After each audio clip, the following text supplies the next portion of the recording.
Welcome to Tools, Tech, and Gear. I'm Seth. I just purchased the Vivosun 3-sensor thermometer and thought I would go ahead and just do a review and let you know what this thing is all about.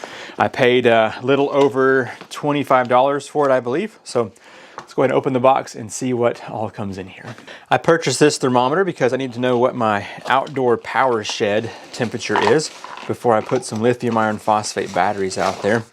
And that's why I needed to have 2 outdoor sensors, and this one came with 3, so I figured why not. Let's just go ahead and get this one.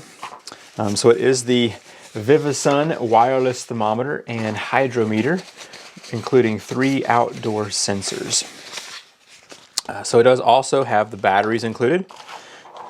Got 4 different sets, so they have AAAs, so I'm guessing these both take 2 AAAs, and then the actual display here needs to have AAAs. Has some mounting hardware, probably won't be using that.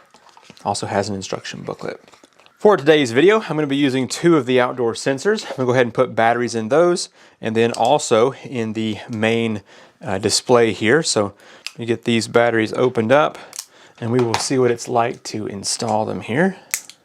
Definitely off-brand batteries, but hopefully they will last just fine.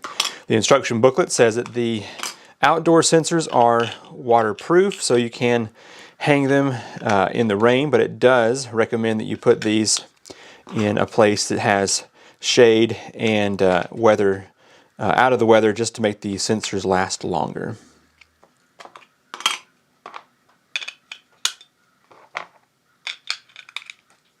Now whenever I pull the battery cover off, I'm noticing there is a transmitter channel 1, 2, and 3 back here, so we may have to be adjusting those. The display has a film that I'm going to remove. Go ahead and flip this over and access the battery compartment.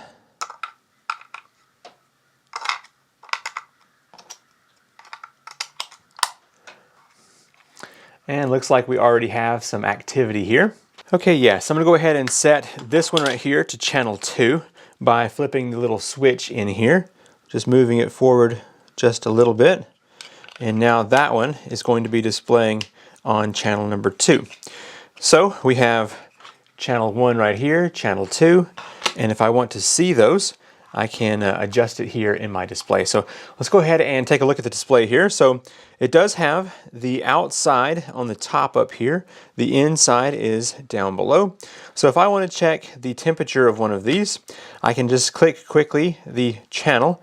So nothing on channel 3, and channel 1 says it's 60.4. Let's see, channel 2, 60.6. They'll take, it said, about 30 minutes for the different channels to sync up on the outside, unless the temperature really is different, and then you'll see that here. So now if I push the next button over here, it's got a Celsius and Fahrenheit, so click that once, and you can see here 16.1 Celsius or 61 degrees there.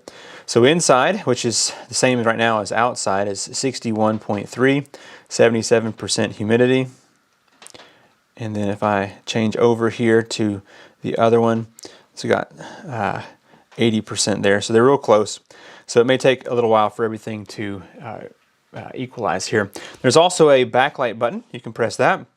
You can't turn it off. It has to wait for a couple of seconds to turn off on its own. Mosquito. There we go. Backlight is turned off. And you can also do maximum and minimum or clear everything. So I'm going to go ahead and just hold that down. Everything's going to clear out and reset.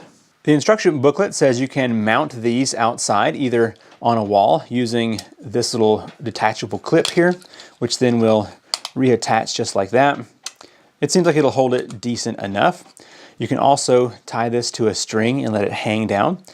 So I am probably just going to be setting this into my little outdoor shed, maybe up like this a little bit. We'll see how well it does. And then this one will be outside, and I may be using the mounting bracket for that. We'll have to see. Now as far as the display goes, it is nice and bright here, and it has a little kickstand in the back, so you can use that to stand this up if you need to. I see it also has some magnets here. Let's test that out real quick. I'm sure this is designed to hang from a refrigerator, but let's see if it'll hang from a lawnmower. I'm gonna place one of the sensors here in the refrigerator so we can see the temperature change, and have one of the sensors in here, one of them out here, so we can kind of see the difference. And I think for the fun of it, I'm gonna put the other one in the freezer and see what happens in there. Now that I've brought these inside, let's see how long it takes for the temperature in the freezer and the refrigerator and for the indoor temperature to adjust. I'm anticipating the indoor temperature to be somewhere around 67 degrees, and the refrigerator and the freezer should definitely be freezing and below. So let's go ahead and press the channel change here.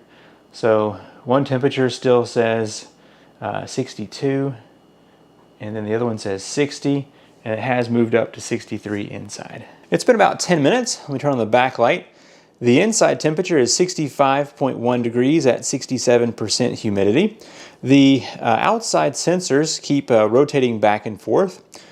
So let's see, so channel 2 is 21 degrees, 54% humidity.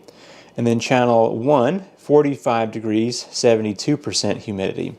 That's pretty cool that it is rotating back and forth like that. All right, I believe that's all I have to say about this little Vivosun 3 sensor thermometer. If you want to check out this, I'll have a link in the description down below. I purchased this to use out in my little power shed to monitor my battery temperatures, and I think it's going to do quite well. I'm Seth with Tools, Tech, and Gear, and I will see you in the next video. Bye.